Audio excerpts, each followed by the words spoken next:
Hello, hello, hello, Covenant fam. All right. So I know I was supposed to announce when I was gonna go live, but sometimes it just kind of hits you and kind of feeling good today, just fresh out the shower and everything. So it's a good day today. She not making me very sick today. So we gonna get this done real quick so I can eat and not make it worse. So when the Qualcomm first starts up, this is what you're going to see. It's going to say loading applications. This takes like a million years. Sorry, Covenant, but it's the truth. Your driver ID, if you guys are already logged into the truck, when it does this after the truck has been shut off for so long, your ID will already be there, your password will be there, and then these options, you can switch these options. See how it went off duty, on duty? Oh, son of a gun. Um, so here, I have an opportunity. Oh, come on, you. See, this is what it does, Covenant. Now you see firsthand. It just be doing all kinds of stuff all by itself. We can't even push buttons, it be freezing. So let me open these. These are just inbox stuff. We'll get to that later. So see how it says driver login, no active driver. This is where you log in at. So there's no driver logged in right now. We just got this truck. So it's a 23. So we excited about it. Hopefully it's not as crap as the 22s were with all them exhaust problems. But we gonna see. Manufacturing wasn't what it was back in the day. So hopefully they done got it together now that everything's, moving briskly for production and stuff, at least so far. So anyway, driver ID is going to be your ID number that Covenant gives you. And then your password. Oh, goodness gracious. Thank you. Your password. Will you stop it?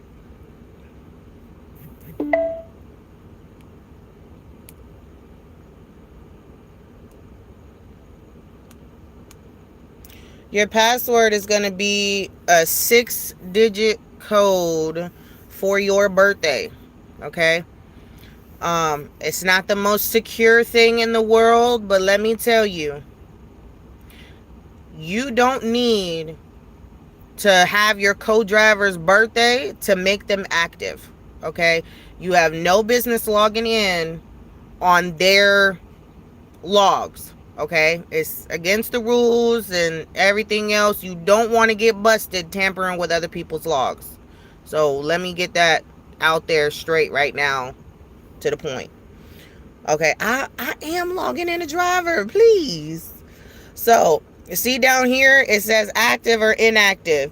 If you are going to be the driver that's going to be active, leave it highlighted. If you're not going to be the active driver and you're just logging in, oh, you know what? I can't do it because I'm going to be the first driver logging in. So it's not going to give me the option to go inactive. I have to be the active driver. So that's why it's not doing it. But normally when you have your co-driver, let's say your co-driver's logged in already and they're active, it's going to give you the option to go inactive. But because I'm the only one logging in, it's not going to let me. It's not going to let me do it because it has to have an active driver. So we're going to hit OK. This box is going to pop up. It's asking if I want to go on duty, if I want to be in the sleeper, or if I want to go off duty. I'm going to choose off duty. Okay, I'm not going nowhere. We're not leaving till tomorrow. Ain't no reason for me to be on duty just eating my clock for today, because then it's going to screw us up for tomorrow. So we're going to hit OK. No, I don't want to assign unassigned driver time. Okay, that does not go to me. It didn't belong to me. We just got this truck. So, this is what it's going to look like. Okay, it's going to say active for your status. It's going to have your driver ID, which is your name. It's not going to have your ID number, even though you put your ID number in. Oh, my Lord. Lord, he's getting on my nerves.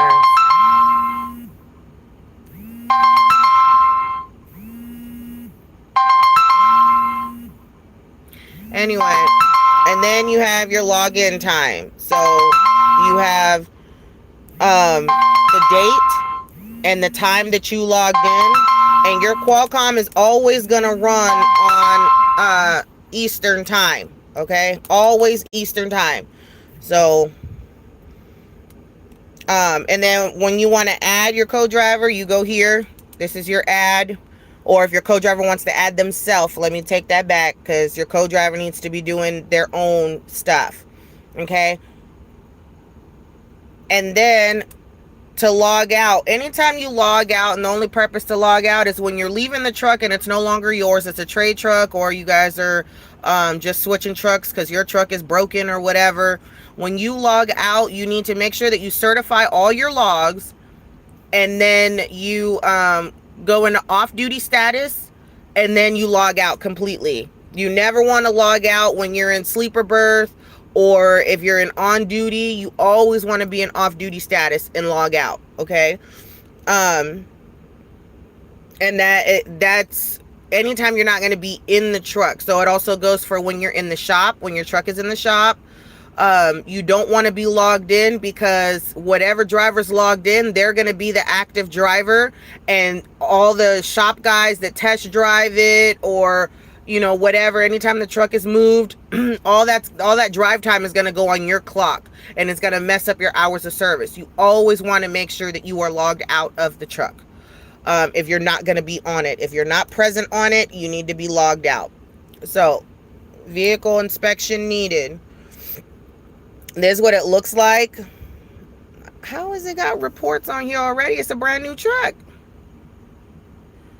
Oh, Lordy.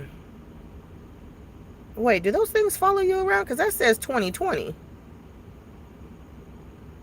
I don't know what that is. I got to call Breakdown to get them cleared out. So anyway, here is your new VIR, okay?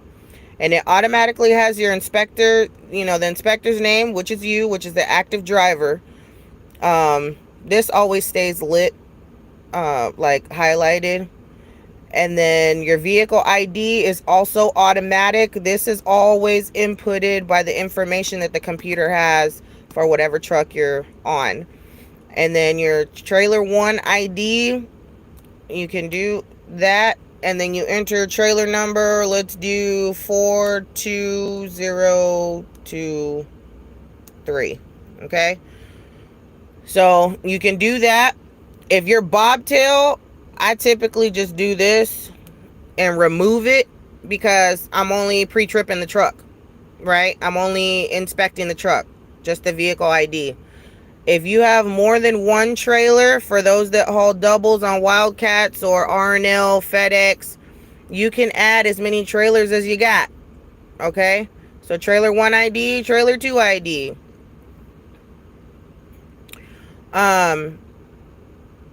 And you enter those numbers. Hello. You enter those numbers in there for trailer 1, then trailer 2. When you're done, remove that. It's not going to give me next because I didn't put no information in. So it's not going to give me the option to go. So let's remove this because I don't have a trailer right now. I am bobtail. So let's hit next. These are the little boxes that they're going to ask you to check when you are doing your pre-trip. So if there's anything wrong with the truck, and it'll happen for each page. So this right here is just for the truck, because that's what I pre-tripped. See? If you have a trailer, it's going to have another one of these that pops up after you hit no defects, or you check your boxes and then you hit next. If you do too many of these, your VIR will lock up and you won't be able to do any more VIRs until you get to a shop and they end up fixing whatever the problem could have been. So if you're checking these boxes and you're doing this and there's something wrong there, and you hit next, it's going to send an alert to let them know that there's something wrong with the truck. If you have too many of these and you're sending a lot of them, it's going to lock it up. It won't let you do a VIR until you get the equipment checked out. They do that so the shop guys can keep track of how often the equipment's breaking, or it's faulty, and they'll end up having to pull you in and fix the equipment. So, little side note and tangent that I'm about to go on right here, right now. The drivers that complain, oh, this was broken, the trailer didn't work, the lights weren't working, tires are bald, it's drivers not reporting the issue. They can't fix something that they have no clue about. So you can't complain that Covenant don't fix nothing if Covenant is blind and don't know what's happening. We're the ones on the front lines. We're the ones that work with the trucks, with the trailers, and everything else. If something's not working and you don't report it because you don't want to sit and you want to leave it for the next driver to sit, all you're doing is causing a chain reaction of problems. So just get it done. Everybody has to go through it. Stop being a baby about it. So when you're done and you've already checked your boxes or whatever, you hit your submit VIR. It's going to ask you again, do you want to submit it? There's no problems, right? And then you just hit submit. Come on, you. Love me. Love me. Yeah, see? Covenant, see? It doesn't want to go. Look, I hit submit again, and it's frozen. This is why we sit for a long time. All right. So I'm glad we get in the new system, because this stuff just does not want to work. It's slow. And I'm here connected to, I was connected to Wi-Fi. Anytime you're on one of Covenant's terminals, it automatically connects to the Wi-Fi. It's supposed to. Usually, the further you are away from the terminal, the less bars you have, but you always have LTE. I don't know why it's like that. It just is. So, like I was saying earlier, see, one vehicle defect reported. This is what it looks like when you make your reports. This is what they get, and that's what they see. And then this is when there's nothing.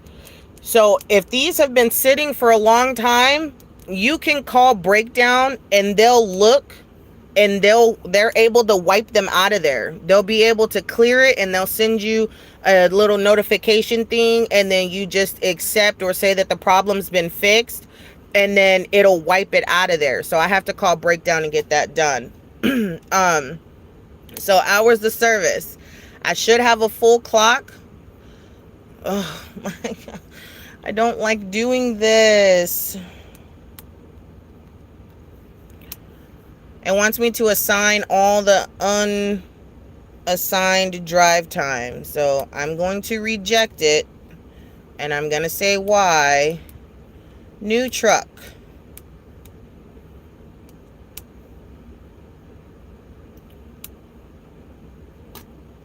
And this is for every,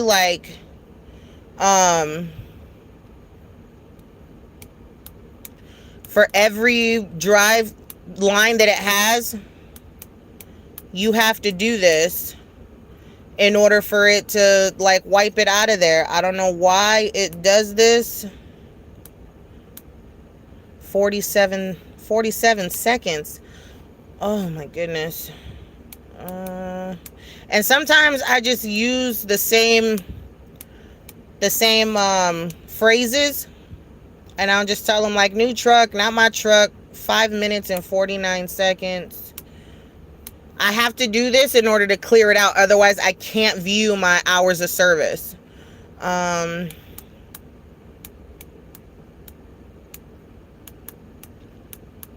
this is very time consuming as well. So this is all the small little things that you have to deal with that nobody ever tells you. Nobody ever tells you the small stuff, just all the big stuff that most people want to know about. But all this is just tedious work that I don't like to do. New trick. I didn't mean to say that or type it. All right, here we go. So I'm not ready to certify my logs because I have to go through them and make sure everything's done. I never certify something that I have not checked on, because sometimes I'll show you. Come on. So when it does this, you can't do jack crap. Okay, it's a ELD, unified driving diagnostic has occurred, whatever. It's going to give you the hours of service option. It's just going to take you to your hours of service until you can figure out what it wants. That's always going to stay there. Like, it's always going to be there. And then this Covenant can see this. These are new. I remember, I think it happened like last year. These everybody was like, what is this DM thing? So this, I guess, stands for diagnostic. This stands for something else, malfunction maybe. And whatever's lit up is what the problem is. Now they're able to see this stuff, and normally they clear it out. Sometimes you shutting your truck off for a long period of time, certifying your logs, things like that. It'll wipe it out, because sometimes it does it when Lily and I are going home, and right when I cross into like Arizona, New Mexico, like one of them desert states on the West Coast, that's like in the middle of nowhere, those always pop up. By the time we actually get back on the truck for our load heading back out, it's gone. So I don't know what happens or who's wiping it out, but we just really don't mess with it. So just know that. Summary: 8-hour rest break, 11-hour driving, 14-hour on duty, 7-hour on duty. All these, if you have not driven for 34 hours, should be really? It should be full. So we always get 8 hours. We start with 8 hours. 11 hours driving, that's all you have for the day. Like, you can't go 11 hours in 1 minute. It's literally 11 hours. 14 hours is your on-duty time. That's anything that you're doing that is work-related, workflow, post-trip, pre-trip, scale houses, anything that is work-related that is not driving is what your 14-hour is. So you have 14 hours minus the 11 hours of driving. You have 3 hours that is for on-duty time. If you start your pre-trip and you don't go anywhere and you sit for 30 minutes, your 8-hour clock will refill to 8 hours. But this will be less than 14 hours because you've already started your clock for the day. This is for the whole 24-hour period, your whole day. So once you start your 14-hour, it's done. Like, there's no going back unless you go in and you go in to certify and you edit your logs, which is not something you want to do. You only edit if it's absolutely necessary. If you're going in and you're constantly editing and switching this and moving that and changing post-trip times and pre-trip times and deleting stuff, you're tampering with your logs. They will flag you for it and they will call you in for a logs class. And I don't know what the punishment for that is, for you messing with your logs. But the only reason for you to do that is if you're trying to hide something that you're not supposed to be doing. I don't like the volume on my Qualcomm on. Don't come for me, Covenant. I don't ever miss my turns or nothing like that. And I hear messages. I drive at night. It's well lit. So don't come for me. So once you start your 14-hour clock, it's going to count down from there. You have literally 14 hours for that day. So you don't want to start your clock if you're not doing nothing. If you're live loading or live unloading, like for example, when we went to Texas and we picked up a load, it was a live load. Now Lily drove us there and she was on the clock. Well, she was against her 14 because we were sitting past a certain amount of time. So even though she was off duty, her clock still counted down. Once you reach that 14, once you reach that 3-hour threshold, your clock will still eat and it'll like go down no matter what.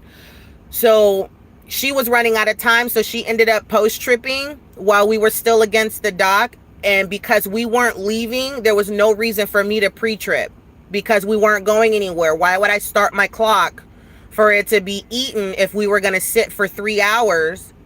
And then like my clock would be eaten, and then that would affect me and the distance that I could drive for that day. So if you're not going to start driving right away, do not start your 14-hour clock. There's no reason to do that. A lot of drivers, they think, okay, well, if you're out of time, then I have to start my time. You don't. You do not have to do that. You have to utilize your time right in order for you to make it to where you're going to go. Your 70-hour clock is for the entire week.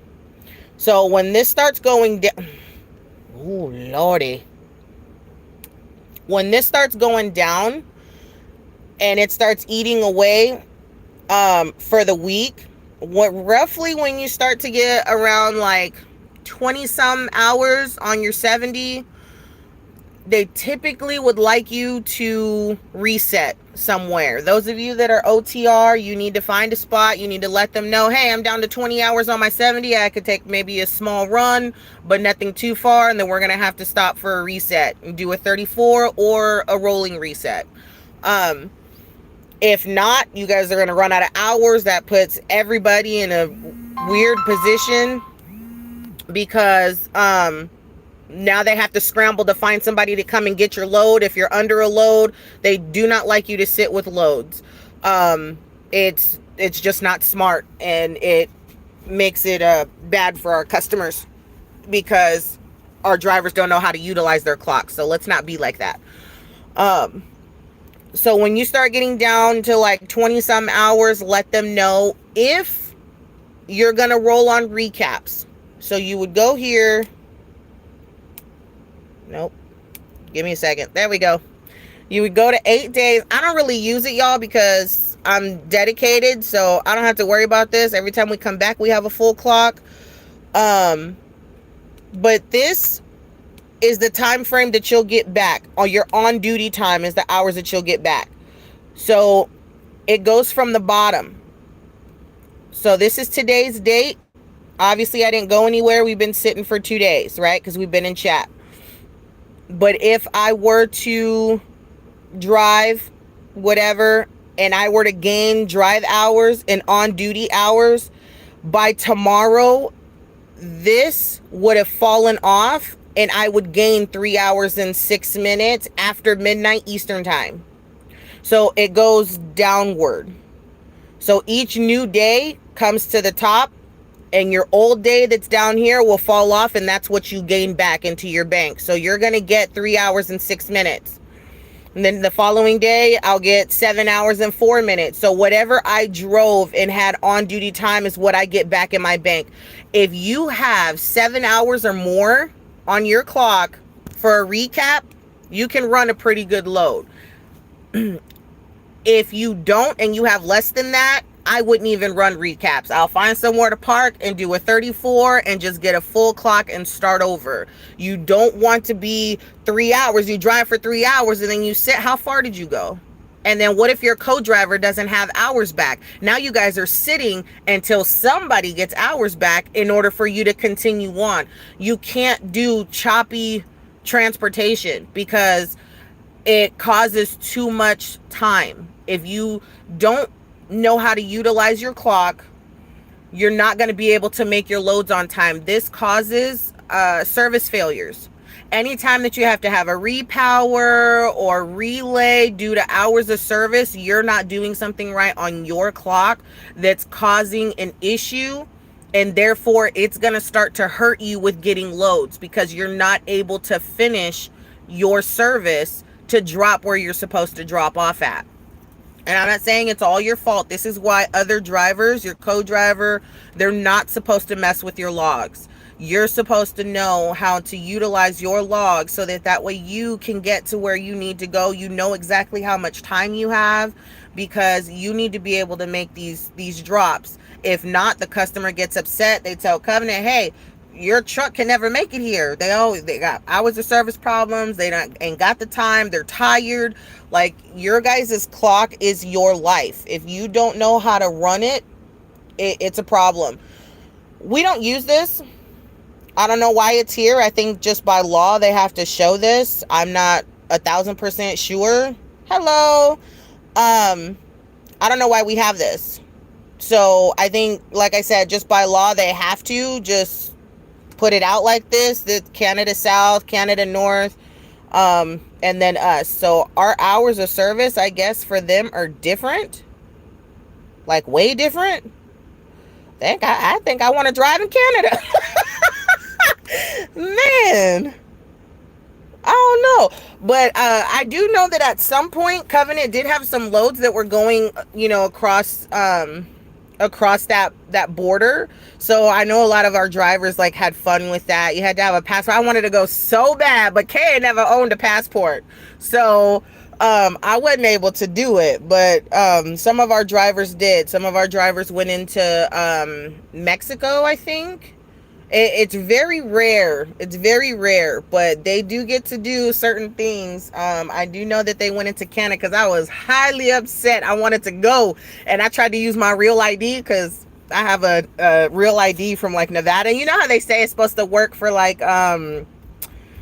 getting on military bases and stuff like that, which is also a lie. I got to tell y'all that story. The real ID, I think it's just another way for the government to track us. Covenant, don't come for me. I'm not talking conspiracies. I'm just saying, because I have a real ID. I always have, and I can't use it for jack crap.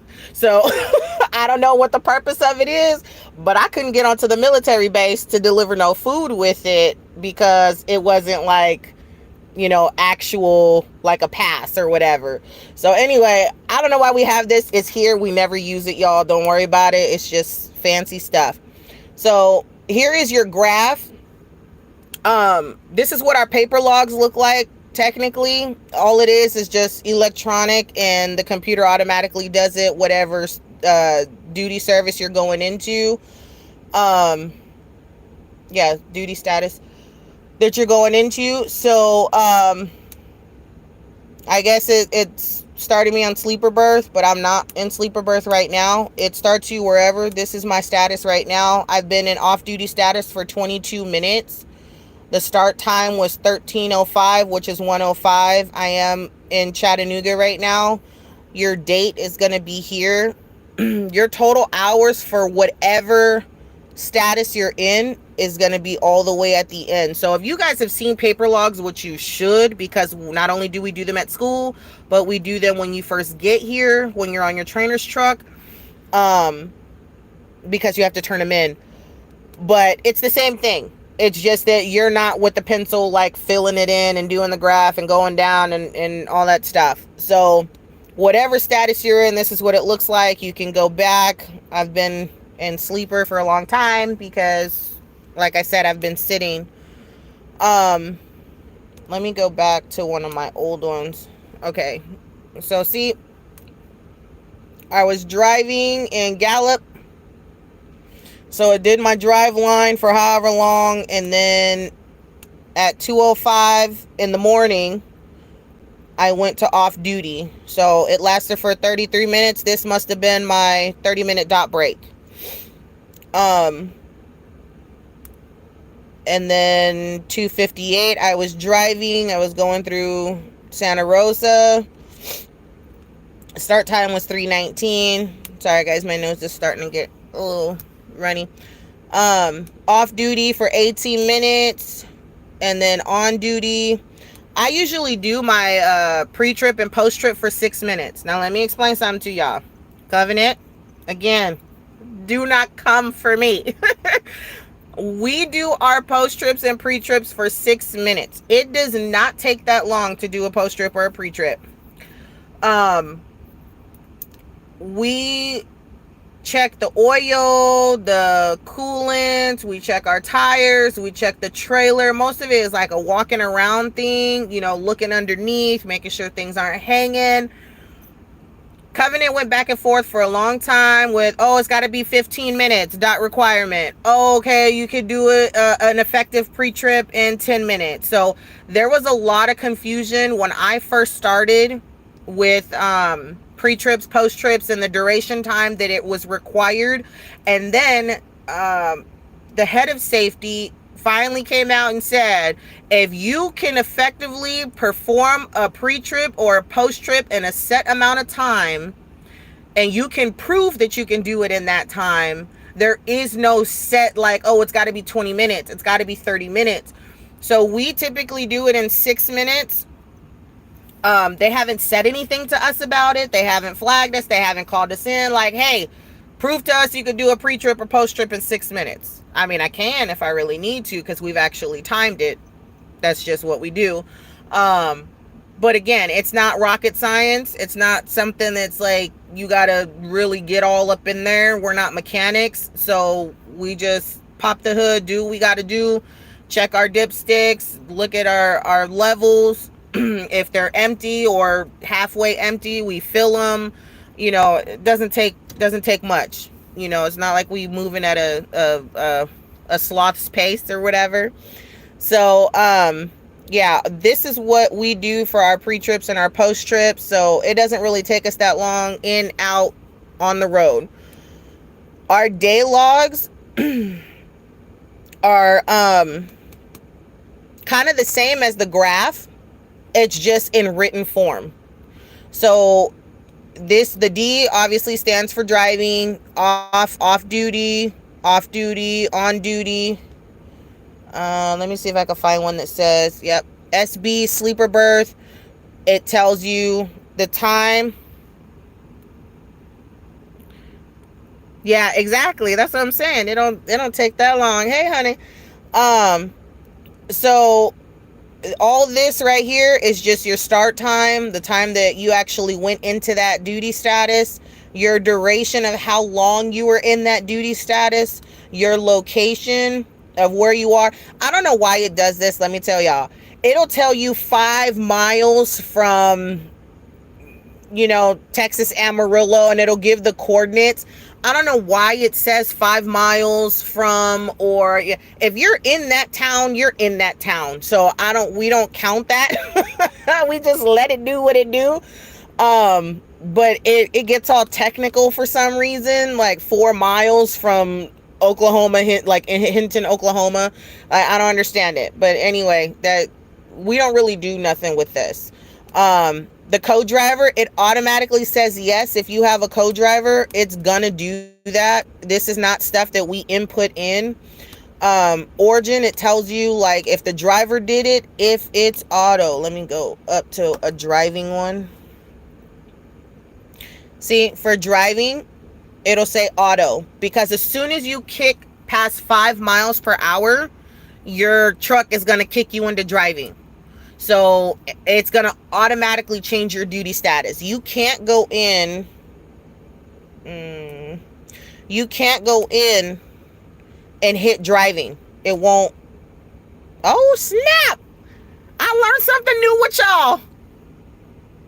Okay. I can choose that I'm driving. It lit up. I can choose it. I ain't driving though. Don't eat at my clock. But I never knew that. I promise y'all, I never knew that. It always does auto for us. Like, we just let it go automatically. So anyway, sequence ID, this is, again, computer stuff. It's AI, so it automatically does this. And then the comment, this is what you put when you go into your status and you change. If I want to go on duty and Dropbox, this right here is what it puts in your day log. It tells you like what you're doing. And it goes all the way down here. And if you have one of those like fat fingers or the fingers that never do like sensory touch, you can go here and it'll pop your type box up. So if I were to do this and hit a P, all the P's will come up. So pre-trip, post-trip. So you don't have to sit there and actually type it in. You can just do that. Or you can do like this. Anything that has an S in it, it's going to do it. So if I were to do that. Come on. Oh, it's going to make a fool out of me. Okay. So I guess it only works to go halfway down the screen. Let me see. Trailer inspection. Okay, so I hit T and it did tire check, which is above pre-trip. So I'm learning all this stuff new with y'all too. I finally have time to sit and actually do this without like rushing through it, because it's not like I ain't got nowhere to go. Oh my goodness. See, I don't have fat fingers, it's my nails. And then you just drop your box or whatever. Whenever you change your status, that's what it goes into. If I were to go off duty, see these arrow things that go away. I can't push them. There's no drop down thing. because I don't have to list what I'm doing. I don't have to list a what's it call it. Now sometimes it allows me to go in here and it'll ask me if I'm on break. It'll ask me if it's my meal, personal conveyance. So there's another way that you can do it. I'd rather do it this way. Hold on. Change. I'd rather do it this way. Like that. And then it'll bring it up like this. So it's different ways that you can do it. But we typically leave it like this. Where was I? Remarks. And then you could do it like that. And it's the same thing for if you were to be on duty. You can go to remarks and it'll be like pre-trip or post-trip or check-in with shipper. And you can change because there's 2 of them. So if you have like 2 statuses that you're doing, you can drop the menu and choose different ones. So it just depends on what you're doing. There's many different ways to get to the same screens, if that makes sense. So I'm going to show you guys your loads. Anytime we get loads, oh goodness. Oh, don't go nowhere. Okay. Anytime we get loads, we always have these numbers. Oh, dang it. Okay. We got these numbers here, right? So this is our trip number. Covenant calls them load numbers, trip numbers, pro numbers. There's different ways that they call them. It just depends on who you're talking to. So that number goes here for your load ID. That's how they identify what trip you're on. This is an old trip, obviously. Our empty moves, if you're bobtail, if you have an empty trailer, they start with 7s. Now, this number might change depending on however the system does it, however high the number goes. But this is our empty moves. Our loaded moves start with 5s. So that's how you're able to tell. Most of the time, we don't really use them. The empty moves anyway, I mean. We usually use the loaded ones.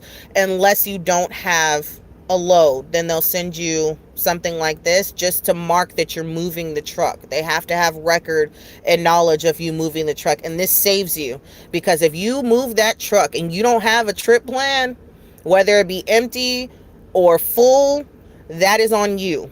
You are not permitted to move the truck if you do not have a trip.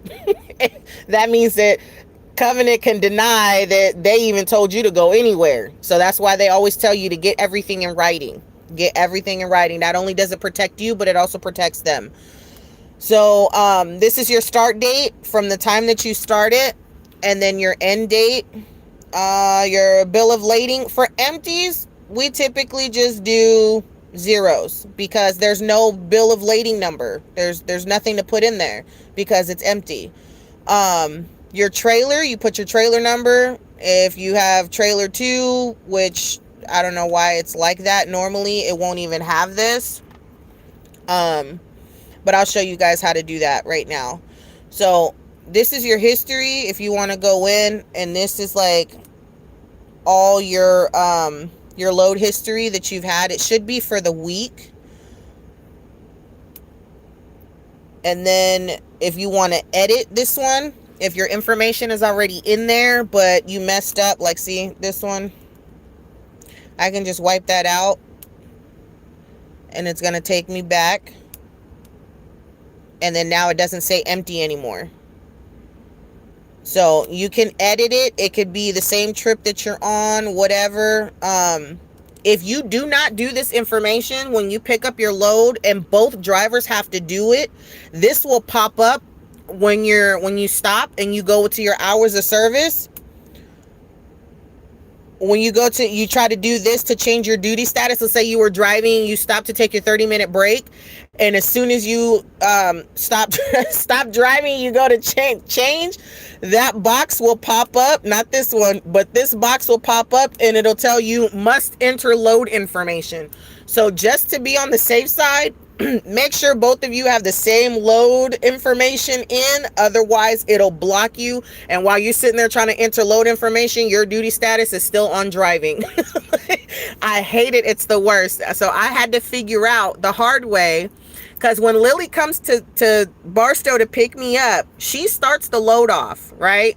So she picks up the load and she's driving her way down to me, blah, blah, blah, whoop-de-whoop.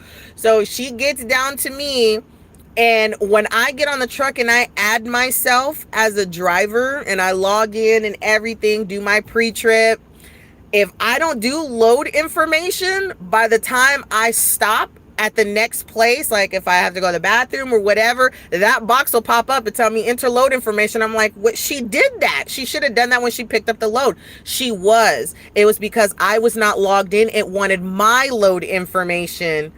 So it's just best if both of you do it. If you're both logged into the truck, you don't have to worry about it, because one person doing it, it should cover for the truck. But because I was not being added in until after she had started driving, it needed my load information, I guess, to make sure it's the same. So it took us a minute to figure that out, but I figured it out. Okay, so just make sure that both of y'all are doing load information. So new load, this is anytime you get a new load, you want to put that information in. So you're going to have to do your load ID. Let's just pretend it's 5530026. Well, that's a 9.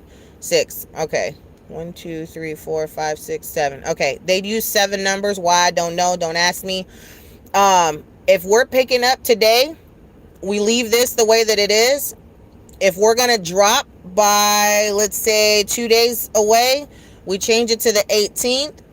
And then bill of lading, like I said, if it's nothing, then nothing. Let's say that I'm taking it empty. And then trailer ID, we're going to do 45200. And I'm going to hit OK. Now, if I go into my load, that's all the information I just put in. It's going to store it for me. So it's not real. They're going to get the notification. They'll probably send me a message like, what is this? But it's fine. I'll just explain to them. So yeah, this is the most important thing, guys. I promise you it is. To certify your logs, you come here.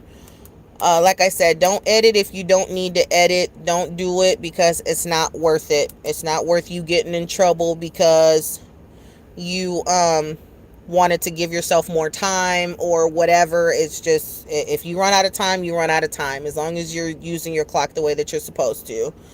And let me see. So I always come through and I check to see the duty status, how long, where I was, to verify like, okay, I did roll through there, whatever. And then if I want to edit, I highlight, I hit the edit button. It's off duty. If the time is right and the status is wrong, which I don't see why, because we're the ones that put it in that duty status, you can drop the box here and sleeper berth on duty driving. And then you just change it if that's all you needed to do. Once you finish it, you hit next and it's done. If you have to split your time, this is what it looks like. It brings 2 boxes down, and then you can't be in the same duty status because there's no point in you splitting it, right? So let's do sleeper berth, and it's going to split it. It did say 4 minutes. It split it exactly down the middle, 2 minutes, 2 minutes, right? If you need to change that time and you want the off-duty time to say 3 minutes, you change this. Now it says 1 minute. This says 3 minutes. I did it backwards. Okay. So now my off-duty says 3 minutes. And my sleeper berth says 1 minute. Okay. This is how you edit. But again, you don't want to do this, you guys, if you don't have to, because Covenant can see all this. The logs department, safety, they can go in and they can see that, okay, this was changed, that was changed. They went from off duty to sleeper berth. Then the truck started moving. Like, they can see everything. Just because they don't say nothing to you does not mean that they don't know what's happening. They're just tallying everything up. And then when you get called in, You thinking like, I didn't do nothing wrong. Oh, you did a lot wrong. They just gonna wait until you get there and then they'll tell you what you did. There's a lot of drivers, I want to say maybe a couple years ago, that were let go due to too many of the following distance. If you have too many if you're too close, there's a box that pops up right on the dash. Right here, it's a box that pops up and it's yellow, and it'll tell you following too closely, following distance. It'll keep popping up and it'll beep, beep, beep. If you get too many of those, that means that you do not have enough space between you and the truck or vehicle in front of you. If you do not, and they slam on their brakes and you hit them, they're going to go back and look at all that and be like, oh, you don't know how to leave space between you and the vehicle in front of you. So it's going to be your fault. Like, you have to make sure that you are protecting yourself at all times. Otherwise, you are going to be screwed. And then once you're done with this stuff, see, I didn't certify any of my 8 days. It wants me to certify them. It's going to tell you. So this is day 3 out of 8. It wants me to go through and check them.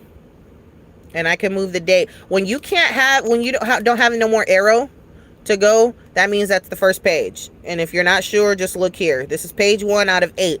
Please certify. They're begging me. Please certify, right? 0 of 8 days certified. That means I didn't certify not a day. Out of here.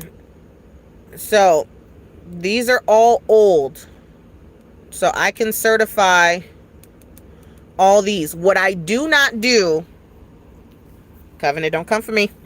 What I do not do is I do not certify the last 2 days until the following week, or I'm ending my week. Because in case I need to go back and do something's not right, there was a malfunction, I need to be able to correct that. So I can certify this one, and it's going to ask me if it's ready or if I agree. I'm going to agree. And it's going to take me back here. Now, you have to do this one at a time, which also something I hate. I don't like that. But anyway, so page 1 out of 8, I just certified it. It's going to tell you that you certified it. Oh, look, Wi-Fi just kicked on. So anytime you're at the terminals, Covenant terminals, or I don't think it does it at our drop yards because those properties don't belong to us. We rent that space. Yeah, just at any of our terminals, it's going to automatically connect to Wi-Fi. When you are at truck stops, this should not be on unless you know about computers and know how to get in there and go and do stuff we're not supposed to do. But again, they could tell when you're tampering with all this stuff. So if I were you, I'd just leave it alone. Use your hotspot if you got it. It'll tell you 1 out of 8 days certified. And then you go here. This is page 2 out of 8. Please certify. It'll let you know which ones it wants you to do. So I'm going to hit certify. I'm going to agree. These are all old. And see, it takes you back to your hours of service and you have to start over. I hate it. I hate having to keep hitting certify to get in there. But whatever. I'm going to certify. I'm going to agree. Let's do it again. Let me see. It's 8 days. So I got like, how many left? I don't even know. Come on, you. And then we'll go over resets and 34s and rolling resets. 5. Certify. Agree. Yeah, because that's old. Come on. Love me. I agreed already. Okay. Alright, 6. I'm going to leave 6 alone because 6, 7, 8. Because I only certified 5. Okay, let me certify 6 and then we going to go. Nope, see? It didn't want... No, I'm going to leave it because I have to go through and I have to check and make sure. Because it wanted me to certify the rest of the week and I don't want to do that. Graph. Okay. Nope. Summary. So for rolling resets, Typically, they want you to roll after sitting for a full 24 hours. So how it works is you and your co-driver are running low on hours. And let's say that you have more hours than your co-driver does. So you guys are you have more hours. So your hours that you have, you're going to use your time to get to whatever truck stop or safe haven that you could get to, a rest area, whatever. You're going to get there using your time that you have because you have more time than your co-driver. So your co-driver should already be either off duty or sleeper berth. You can only be in off duty status while the truck is rolling for 2.5 hours, no more than 3 hours before it puts you in passenger rule violation. So if the truck is moving, your co-driver should be in sleeper berth. So they're already starting their reset, right? You're driving through their sleeper berth. You get somewhere, let's say you drive 5 hours, it leaves you with maybe 3 hours left on your clock, right? On your 70. You get there, you stop, put yourself post-trip, because you're finishing. You post-trip, and then my brain is turning to applesauce, guys. Give me a second. You post-trip, load shed active, no comfort loads. Load shedding? I have no idea what that is. I'm going to turn her on. It's probably using too much battery. So you get to where you're going. You got 3 hours on your clock. You put yourself in post-trip. You post-trip for however long, 15 minutes, whatever. We'll just use that as a standard thing. You finish up. You put yourself in off-duty or sleeper berth straight away if you want to. You have to be there and stay there for a full 24 hours. Not move. Nobody. Okay? Your co-driver should have their 34-hour, they should have had a 34-hour reset, because while you were driving, they were already in sleeper berth. Does that make sense?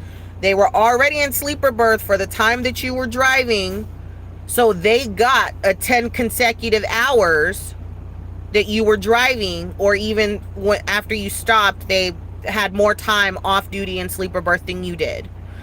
So you're sitting for a full 24 hours. They should have their clock back. And then when they start driving that 10 hours that you're still in sleeper berth, you get your reset back. So you only need really a full 24 hours in order for you guys to have a rolling reset. That's typically what they do. And they most likely do it while you're under a load. And that's if that's worst case scenario and they really have no choice, they'll do it. But you guys have to stay with the truck at all times. The truck and trailer. But it also depends on the customer. So, side note and a tangent. This is why you need to know your customers, the customers that Covenant has. You need to know what type of loads they run. If they're critical, if they're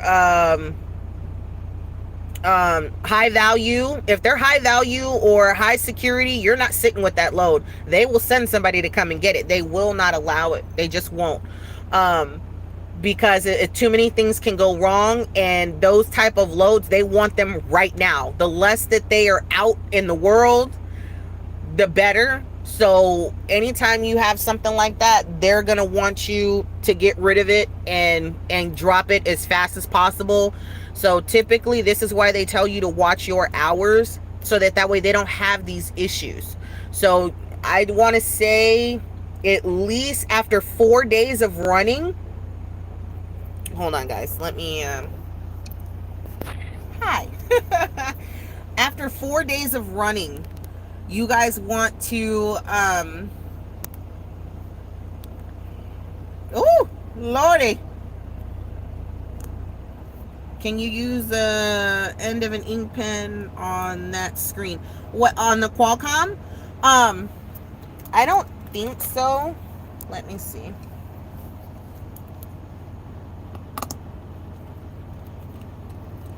Let me use this one. Yeah, no, it has to read some type of what's it call it? You remember those stylus, like the some pins, like writing pins, have like that little rubber plastic ball like that we used to use for our cell phones, like back in the day. Like back in the day, you can use those because it's rubber, so it can actually feel it like as if it were your finger, but like the back of a pen, no. Or you can use an eraser, like if you have like a number 2 pencil. I don't know who still carries those, but a number 2 pencil, you should be able to use the eraser if it's rubber or some type of like, I don't know how to say it. I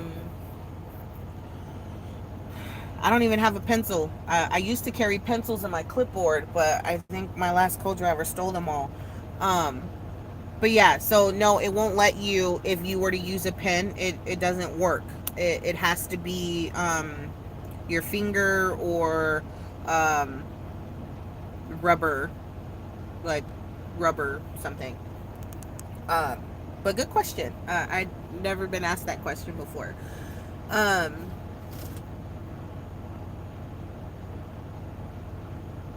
Water jug just fell, guys. And I ain't even go nowhere. I didn't do nothing. Lord, don't be messing with me. Woo! Okay. So, that's how you do a rolling reset. If you both have no hours, like literally none, you're barely scraping and you got 2 minutes before you actually set the brakes and park, right? Which is not something you want to do. Because then you have no time to pre-trip or post-trip or whatever. Technically it'd be post-trip, but if you're against your 14, that means that includes all your time. You're driving, anything on duty. So if you roll up and you got 3 minutes left against your 14, that means you got a 3-minute post-trip, and that is not gonna fly because they know that you didn't have time to do anything. So let's just say worst case scenario, you have no time left on your clock. You barely scraping in to roll in there. You park your truck and you guys have no hours. You have to sit for a full 34. There is no rolling reset because nobody has at least 10 hours to drive so that your co-driver can get, their time back. So that's not going to work. You have to sit for a 34, the both of you. Side note and tangent. This is the time for you guys to go and see things. So if you guys are not under a load, which is the best time, if you're not under a load and you're bobtail and you guys are in, I don't know what place is exciting.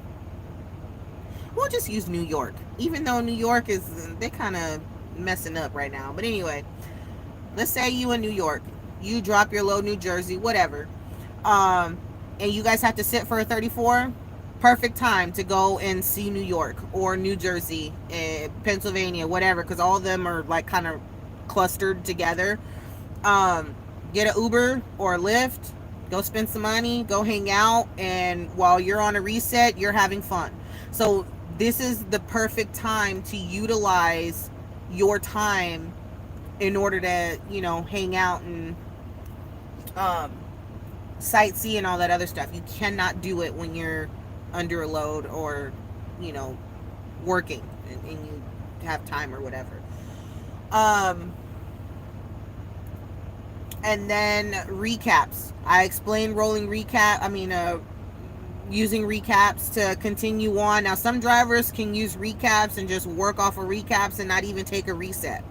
And I thought it was great at first, and I'm like, yeah, I'm just gonna roll on recaps. But that's not always the case, because you're gonna have those times to where your truck only ran for your clock for like 3 hours, 2 hours, 4.5 hours.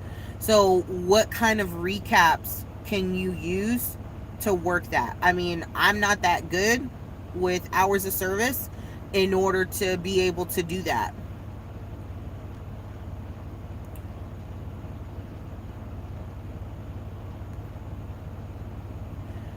So you can't leave a load locked up and go out and do something fun. We used to love getting loads on a Friday that delivered on Monday. Yeah, no, they don't like our loads to sit because it's a higher risk for theft. So even if it has a padlock on it or whatever, there are people, believe it or not, that scope out truck stops, and they'll see how long the load's been sitting. So if you guys go out, I mean, let me be honest, because that's what I do with y'all. I'm going to be honest. There are times to where my co-driver and I, we get hungry and we want something different. We don't want truck stop food. We don't want McDonald's to be inside the truck stop. We don't want Subway or nothing like that. We actually want to go sit down and have a meal. There are times to where we'll find a lot that's big enough to fit a truck, and then we'll lock everything, but we're only gone for like however long it takes to eat. We don't do sightseeing and things like that to where we're going to be gone for a long period. We don't go shopping while having a load. So there is like specific like exceptions to the rule. It just depends on where you are and what you're hauling that determines like whether you can do that or not. So there's a lot that you can kind of play with a little bit, and that's what I said, like, you have to know the type of driver you are, what kind of hours you're working with, and you know, how to figure out like how the customers are, if you're on a time critical load, things like that. Hazmat, we don't sit with hazmat, anything like that. It just depends. I'm not saying you can't do nothing when you're under a load, but long periods of time, I would say no, because you're basically giving an opportunity for anybody to come in. And our trucks are big. You can see them from the highway or whatever. They know when they're not supposed to be in certain areas, and they can call up somebody and be like, hey, this truck has been sitting there for a minute, you know, let's see what's in it. So that's also why we're not allowed to give our location. Some drivers do. Like for me, when I used to upload videos, the pre-recorded ones, when my phone was happy with me, I used to post after I left that location. So I would film in that location and I would tag that location, but I would not upload the video until after I was already gone. So by the time anybody would see it, I wouldn't be there. That was the only way I would do it. I would never really go live while under a load, because it's happening in real time, and I don't want my location to be known while I'm actually doing it, or I'm actually there, because I'm setting myself up to, you know, be put in a situation. So I do it not only for my safety, my co-driver safety, but I also do it for Covenant, because they're the ones that would have to, you know, cover the load, and then also for the customer, because they lose out on the load and the merchandise and the money and all that other stuff and the equipment that gets damaged. So I kind of look at the picture as a whole, and not just like me going to hang out, you know, and causing a problem because I wanted to tag where I was. But yeah, so you can go out and do stuff. If it delivers on a Monday, I mean, most places are closed on the weekends anyway. It just depends, like I said, where you're headed. Like, I wouldn't do it in LA. I know that sounds so bad, but I would not be like in Los Angeles, like, hey, you know, and the truck is sitting all by its lonesome, you know. Now it was cool when we had Pomona. Oh God, Pomona. It was cool when we had Pomona, because we would go in there, we'd drop our load, or we wouldn't even pick up our load until we were actually ready to head out. I would go and have some tacos. Like, man, it was cool. That terminal was going to be missed like crazy. A lot of our drivers went through there. It was home, you know. So it's going to be nuts, like, that now that it's gone. Like, there's nothing left. Well, the building's still there, but None of our stuff is there. So I haven't been by there. I don't want to get stuck and cry and all that other stuff. So it's bittersweet, I guess. But I gotta trust Covenant and what they're doing, and they know what they're doing with their money and their assets. And California is not the place to be right now, um, because of everything that they're doing and implementing, and trucks and all this stuff. So it's yeah. See, you don't want to leave your stuff in Los Angeles because they will get you. They will get you. They're bored. They ain't got nothing else to do, and they see us as moving walls. We're walls that move and drive through the country. So they tag it and put their claim on everything, and then they just go, and then what? you know. Um, so hours of service, very, very, very important, guys. You have to know how to work your clocks. You don't want to, excuse me, be out here and you don't know how to put yourself in duty, change duty statuses. You don't want to be out here and let your clock just run down thinking you got all the time in the world, and you going off duty does not stop your 14-hour clock from running, especially if you reach that 3-hour threshold. It's just gonna eat everything and put you against your 14, and then you're just gonna run out of time for the whatever remainder day that you've got. So don't do it. You guys have any questions, please ask me. Drop them down in the comments below. I will answer them. I am starting to kind of get back to my old self. My hair is done, my lashes on, I think I'm gonna get past this, but it might just be for today. So I don't know how she gonna treat me, but I feel all right. So I might be getting past that first, stage of just I don't want to do nothing. So I haven't been very active on my YouTube. I will be honest. I had a couple comments that I just kind of let go, and my Facebook, my Covenant Facebook, I kind of let go. Oh, I will say this little thing that I was talking to one of my subscribers on the last live, well, not the last live I did, but a couple lives ago, and he had suggested something that I thought about, but I was like, that's too much. I really don't want to do it, but I think I am going to do it. I am going to start and run a Instagram page for Covenant. Put all my stuff on there. I always talk about my all things Covenant video, and it just don't never happen because I got Covenant stuff on the truck.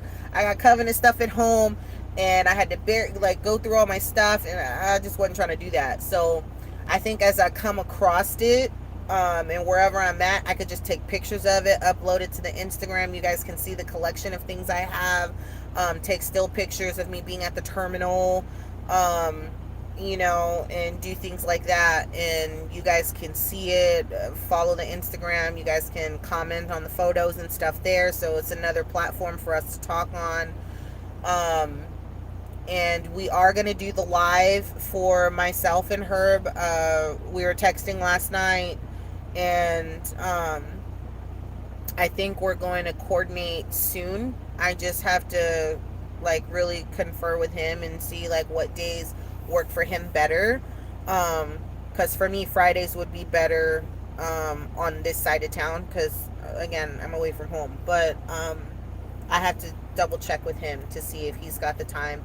So once I figure that out, I will definitely let you guys know, so that way you guys can mark it down and be there. If you're subscribed to both of us, it doesn't matter whose channel you're watching, we should both be able to see the comments or the questions when we're live, and just go from there.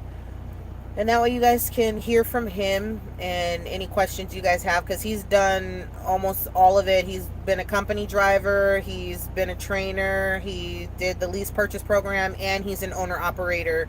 So you guys can ask him questions on what the benefits are between, being company or owner operator, how the lease purchase program works, and things like that. So he's been in it. He books his own loads and stuff. So like I said, he'll explain all that to you guys. And you guys have whatever questions. But we're going to talk about the industry, how things have changed, the prices that they're charging for loads now, the whole brokerage thing, um, dot regulation, stuff like that. So it's going to be real deep. We're going to get pretty into it. Um, and give you guys all the information you guys need to know. So, or at least you would want to know or hope to know or something like that. But if you guys don't have anything else for me, I'm going to go. I need to eat. I'm starting to feel myself like coming down. I need some cookies. I want Mexican food too. I'll probably go to the Mexican restaurant here in a second. Maybe later. But yeah, so just thought I'd let you guys know that hours of service, not that difficult, guys. If I didn't cover something, let me know and we'll go from there. So until next time, bye.